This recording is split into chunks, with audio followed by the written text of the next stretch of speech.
सुप्रसिद्ध राजा Pawar talk show या YouTube चॅनलमध्ये मी प्राची आपणा सर्वांचं सहर्ष स्वागत करते।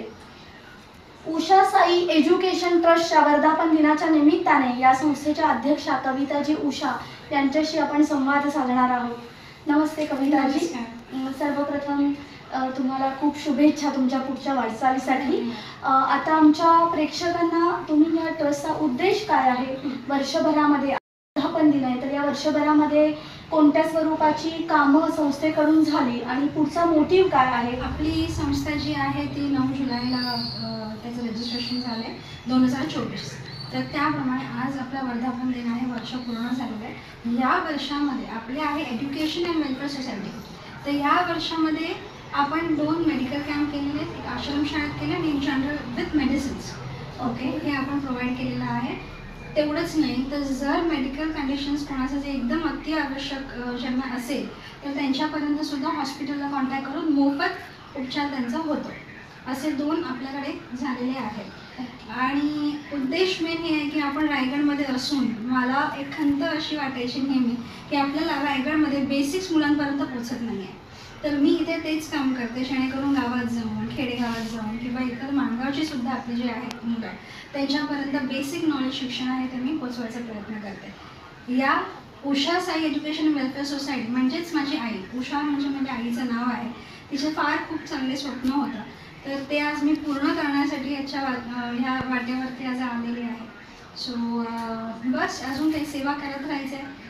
आणि हो म्हणजे मेडिकल कॅम्पच्या माध्यमातून जर काही तसा मोठा आजार असेल तर त्यांना पुढे ट्रीटमेंट सुद्धा तुमच्या संस्थेमार्फत दिली जाते, म्हणजे तो खर्च तुमची संस्था करते? नाही, खर्च फ्री मोफत। आपल्याला फक्त संस्थेचं नाव असेल आणि आपण कॉन्टॅक्ट करून मग ते हॉस्पिटल जे पूर्ण व्यवस्था करते।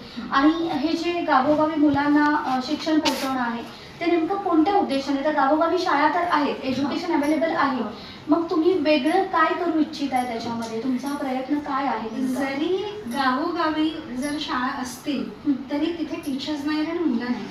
ओके, होतं असं की त्या मुलांना शाळेपर्यंत घेऊन जावं लागतं, तर मग ते मुलं शाळेपर्यंत नाही गेली मग त्यांच्यापर्यंत पोचणार कोण?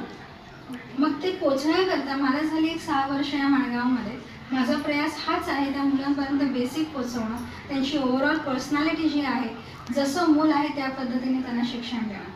सो असा हा माझा प्रयत्न आहे। ओके, आणि तुमचे सहकारी सुद्धा आहेत या संस्थेमध्ये। आणि तुम्हाला समाजाकडून किंवा आपल्या प्रेक्षकांकडून काय अपेक्षा आहे की आपल्या ट्रस्टला ते कोणत्या प्रकारे सहकार्य करू शकतात? काय अपेक्षा आहे तुमच्या? मला अपेक्षा म्हणण्यापेक्षा मला एकजुटीने काम करायला आवडेल। ओके, जसं मी काम करते आता माझी जी माणगावमधली जी टीम आहे आणि मुंबईतली जी टीम आहे, आम्ही 7 कमिटी मेंबर्स असून दुसरे पण श्वेता खातू झाल्या, इब्राहिम झाले किंवा इतर भरपूर अशी नावं आहेत, सुरेश प्रतीक, हे सगळे जे टीम वर्क जेव्हा काही कार्यक्रम आम्ही राबवतो त्यावेळेस सगळे असतातच। तर सुरुवात आहे तर माझी इच्छा आहे हेल्पिंग हँडची गरज आहे। फायनान्शियल सपोर्ट पेक्षा प्रत्यक्ष सेवेसाठी माणसांनी जोडलं जावं अपेक्षा। फायनान्शियल सपोर्ट हा जेव्हा आपण काम दाखवतो, जेव्हा करतो एकत्र म्हणतो, ऑटोमॅटिकली त्या गोष्टी आपल्या होऊन जातात इतर संस्थांप्रमाणे। धन्यवाद कविताजी, थँक्यू सो मच। आभार। धन्यवाद।